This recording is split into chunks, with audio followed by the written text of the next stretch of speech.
ഇതാണ് ഷോമി പുതിയതായിട്ട് ലോഞ്ച് ചെയ്തിട്ടുള്ള 50. ഈ ഒരു കോമ്പാക്ട് ഡിവൈസ് യൂസ് ചെയ്തിട്ട് നമുക്കൊരു സിനിമാറ്റിക് വ്ളോഗ് ഷൂട്ട് ചെയ്ത് നോക്കിയാലോ? ഇത് പോസിബിൾ ആണോന്ന് ലെറ്റ്സ് ഫൈൻഡ് ഔട്ട്.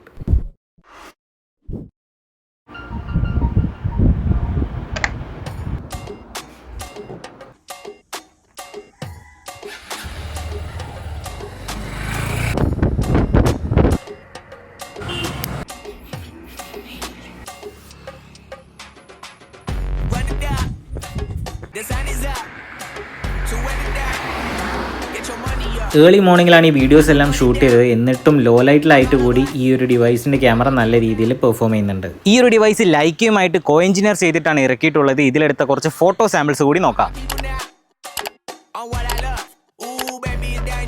ഷെയ്ക്ക് ആയത് കാരണം ഈ ഒരു ഫോട്ടോന്റെ ക്വാളിറ്റി കുറവാണ്. കുഴപ്പമില്ല. എഡിറ്റിൽ AI പോയിട്ട് എൻഹാൻസ് എന്നുള്ള ഓപ്ഷനിൽ ടാപ്പ് ചെയ്തിട്ടുണ്ടെങ്കിൽ AIന്റെ സഹായത്തോടെ ഈ ഒരു ഇമേജിന്റെ ക്വാളിറ്റി നമുക്ക് ഇൻക്രീസ് ചെയ്യാം. സ്ഥിരമായിട്ട് സ്റ്റോറി അപ്ഡേറ്റ് ചെയ്യുന്നവർക്ക് ഈ ഒരു എക്സ്പാൻഡ് ഫീച്ചർ യൂസ്ഫുൾ ആവും. ജസ്റ്റ് നമുക്ക് വേണ്ട റേഷ്യോ എത്രയാണെന്ന് ഇവിടെ സെലക്ട് ചെയ്ത് കൊടുത്താൽ മതി. AIന്റെ സഹായത്തോടെ ആ ഒരു ഇമേജ് എക്സ്പാൻഡ് ചെയ്തിട്ട് നമുക്ക് വേണ്ട റേഷ്യോയിലേക്ക് ആക്കിയെടുക്കാം. നമുക്ക് വേണ്ടാത്ത ഒബ്ജക്ട്സിനെ എല്ലാം ഇമേജിൽ നിന്ന് റിമൂവ് ചെയ്യാം. ഇമേജിലുള്ള റിഫ്ലക്ഷൻസ് ഒഴിവാക്കാം. ഇങ്ങനെ നമുക്ക് അത്യാവശ്യം വേണ്ട എല്ലാ AI ഫീച്ചേഴ്സും ഇതിലുണ്ട്. ഈ ഒരു ഡിവൈസ് ക്യാമറ ഓറിയന്റഡ് ഫോൺ മാത്രമല്ല, ഈ ഒരു പ്രൈസ് റേഞ്ചിൽ ഓൾറൗണ്ടർ എന്ന് വേണമെങ്കിൽ വിളിക്കാം. ആൻഡ് കോമ്പാക്ട് ആണെങ്കിലും 5240 mAh ബാറ്ററിയും ഇതിൽ വരുന്നുണ്ട്. ലേറ്റസ്റ്റ് 8 Lite ചിപ്സെറ്റ് ആയതുകൊണ്ട് ഹൈ എൻഡ് ഗെയിംസ് ഒക്കെ സ്മൂത്ത് ആയിട്ട് കളിക്കാം. ഇതിൽ ഷവോമിയുടെ കസ്റ്റം M9 ഡിസ്പ്ലേ പാനലാണ് യൂസ് ചെയ്തിട്ടുള്ളത്. 3200 നിറ്റ്സിന്റെ അൾട്രാ പീക്ക് ബ്രൈറ്റ്നസും ഉണ്ട്. സോ ബ്രൈറ്റ് സൺലൈറ്റ് ഉള്ള സമയത്തും HDR കണ്ടന്റ്സ് കാണാം. ഈ ഒരു ഡിവൈസിൽ IP68 പ്രൊട്ടക്ഷൻ ഉണ്ട്. സോ വാട്ടർ സ്പ്ലാഷസും ഡസ്റ്റും ഒന്നും പ്രശ്നമുണ്ടാവില്ല. Wi-Fi 7, Bluetooth version 6, USB 3.2 Gen 1, IR blaster, multi functional NFC,